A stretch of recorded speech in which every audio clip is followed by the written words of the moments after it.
Hi, my name is Robin Walters, and this is my story. Growing up, I was always in love with the arts, with music. So I think from an early age, I felt a draw to singing, performing, dancing. And I was so bad at singing that my parents would often plug their ears or roll their eyes, or my sister would scream, "Someone tell her to stop singing." But I just loved it so much that I just kept practicing, kept doing it. And eventually, when I was in about 7th or 8th grade, I started voice lessons. And from then on, I wanted to sing so badly. I just kept working at it. And I remember the moment in 9th grade when I was in my voice teacher's house and I found my voice for the first time. And I remember it just felt like a light bulb, and all of a sudden this new sound came out, and it was such a key moment for me. And ever since then, I've just been working more and more at it. As far as my journey with the Lord goes, my family was Presbyterian. Growing up, we would go to church, but I never really remember talking about faith that much. I grew up in New Jersey, East Coast, whoop whoop. Really proud of that, if you can't tell. And we just never really, I remember my dad in the car on the way home from church would say, "Wasn't that a great sermon?" And we'd be like, "Yeah, Dad," and roll our eyes, and then that would be it. That was the extent of my faith at the time. But so I grew up, was involved in the arts, and knew that I always wanted to do something with theater, performing, singing, dancing. So I ended up going to music conservatory for my freshman year of college in Boston, and then I transferred my sophomore year to Baldwin Wallace Conservatory and majored in music theater and minored in dance and piano. So then I spent my college years doing things that college kids do. Did not have any sort of faith, didn't really care about that at all, and was just trying to fit in. So I ended up doing things that I definitely wasn't proud of or wasn't really running with a good crowd until my senior year. And I met a friend who asked me if I wanted to start reading the Bible with him every night. And honestly, I just thought, yeah, he's cute. I'll read the Bible with him. And so we did. We started right at the beginning in Genesis and just started reading the Bible every night. And it was such a strange thing to find within the music and arts community somebody who was so strong in their faith, because it definitely was not a common thing in that community. So that was really the beginning. I was 21. It was the beginning of me falling in love with Jesus and also the Word of God. It started stirring in me. I had a hunger for it. And I think that was just the beginning. I definitely didn't pray a prayer at that point, but I was more interested in what God was doing. So fast forward, I graduated from college, moved back to the East Coast, lived in the New York City area, and spent my time auditioning during the day and waiting tables at night. Did a lot of theater, did a lot of tours, traveling, and I was living the dream that I had always imagined that would be my life. I never wanted anything else. I always just wanted to be on Broadway in theater. And when I got there, it was pretty quickly that I recognized something was missing. It was not what I anticipated it would be. It didn't fulfill me the way I thought it would. When I was a young girl, I always just living in Jersey, I would travel to the city and look at the landscape and the cityscape and think, oh, that's where I want to be. And now that I was there, it was so oddly empty. So at that time, I was engaged to be married, and my fiance and I were just sort of experimenting with faith. He had grown up a little bit more charismatic, and so he was urging us to get into a church. And so we started to attend church, and that was when I really started to feel more and more like I wasn't where I was supposed to be. So I ended up thinking, well, and having a huge crisis of identity. What do I do if I'm not on stage? What do I do if I'm not performing? How do I contribute to society? Because this is all I've ever wanted to do. So I didn't even know who I was anymore. So I ended up going to NYU to study a master's degree in educational theater for colleges and communities. So I thought, well, I could always go teach theater. That would be something that would make sense.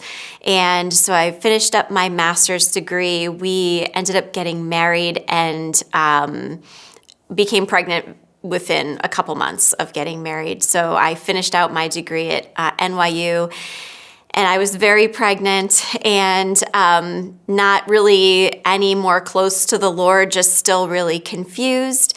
And we decided that New York was just not a place where we could afford to raise a family. Neither one of us had a steady income or a steady job, so we decided we were going to move to Ohio, where my husband's family was from, and cost of living was cheaper. We could afford a home, and maybe I could start teaching at our alma mater or start directing shows somewhere else.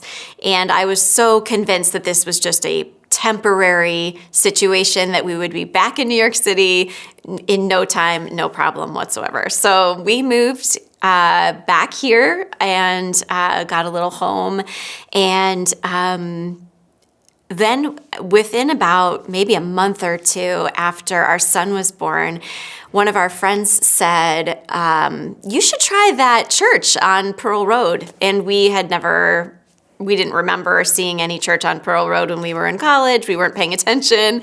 And so we were like, sure, whatever, we'll try it. If they have a nursery, that would be amazing, because we have this newborn. So we really didn't have a huge spiritual pull to go. We just felt like we were grown-ups now. We had a kid, and grown-ups go to church. So that's probably what we should do.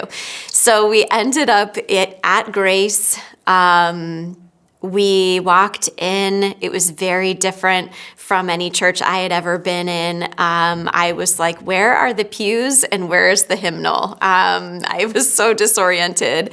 And we sat down and the worship started. And I remember thinking, what is this weird music? Like, I've never heard this before. I didn't know there was such a thing as contemporary Christian music. I grew up with R&B, rap, and soul. Like, there weren't even any country stations where I grew up, so I had no idea that this was a thing. So we were pretty weirded out at first, and then Jonathan started speaking. And this was in 2004. They had just built the new sanctuary, and so it was just a few months after they'd moved into the new sanctuary. And when Jonathan started speaking, we just kind of said, yeah, we kind of like this guy. Like, he's this guy who's talking. He sounds good, and we'd like to listen to more what he has to say.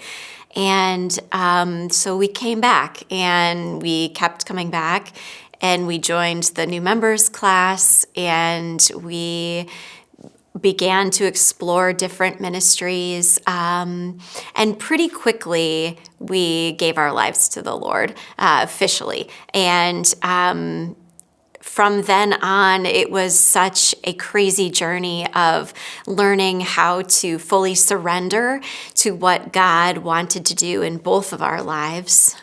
For me, I still held on to theater. I directed a couple shows for area theaters. I choreographed some shows, tried to audition and keep my foot in the game, but it was so weird. Oddly, like, God, what I see now was God was closing doors just left and right, with no rhyme or reason. No, it didn't make any sense. He just kept closing doors.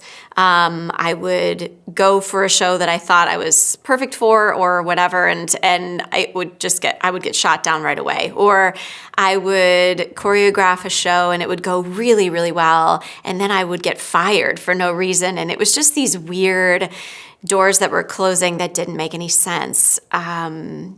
So in about 2006, I suffered a horrible nervous breakdown. I had really wrestled with anxiety my entire life, but started to flare up a really big anxiety disorder in college. And I had maybe my worst episode in 2006. And I was desperately trying to make this life work that I wanted. And so I was about to take a job as a music teacher and drama teacher at a school. And it was the summer before I was about to start this big job. And I had a 2-year-old and a 5-month-old at home. And God just stopped me in my tracks. I had a huge anxiety attack. I ended up hospitalized for a couple days, and it was an awful situation. We didn't have health insurance at the time, so I got pink slipped downtown to this hospital for mentally ill people and ended up getting attacked by a fellow person who was there. Big mess, big story, all to say that God definitely got my attention, and I just was at the end of myself.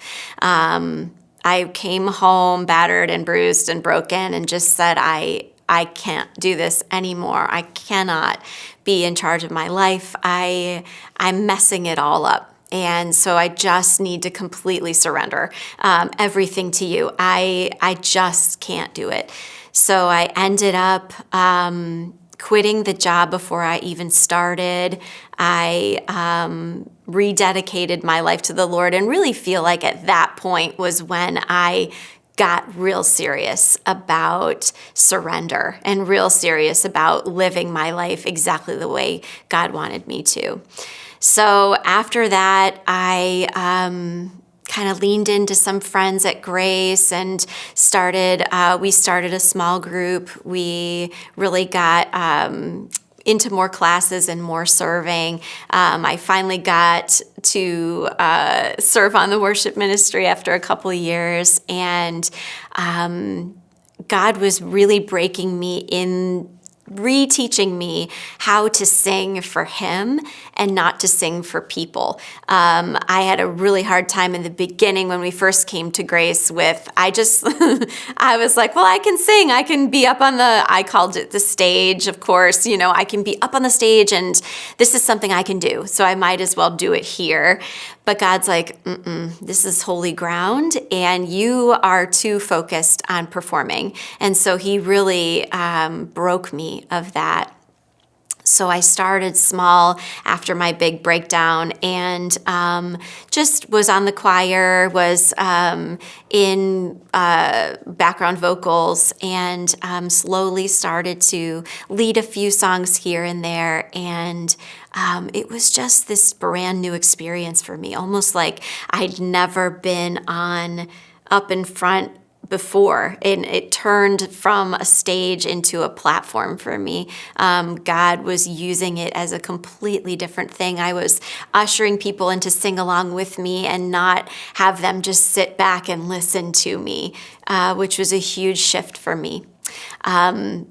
So then in 2008, about 2 years later, I just started to feel this like fire. I wanted to be at church all the time. I wanted to be learning about God all the time. I wanted to be reading the Word all the time. I wanted to be listening to worship all the time. And I went to one of our pastors at the time and I said, I think I'm feeling called to ministry. I think I'm feeling called to worship leading. And he said, okay, and let's get you started. So right away, he just took me under his wing and gave me opportunities and taught me and discipled me. And I'm so grateful So in 2008, I started real small. I started leading worship at Grace at our 6 o'clock service on Sunday nights. Encounter, it was called at the time. And I led maybe once every 6 months. And then slowly it started to get more and more, and I became more comfortable. I started going and searching out worship leader conferences that I could go to and ways I could grow.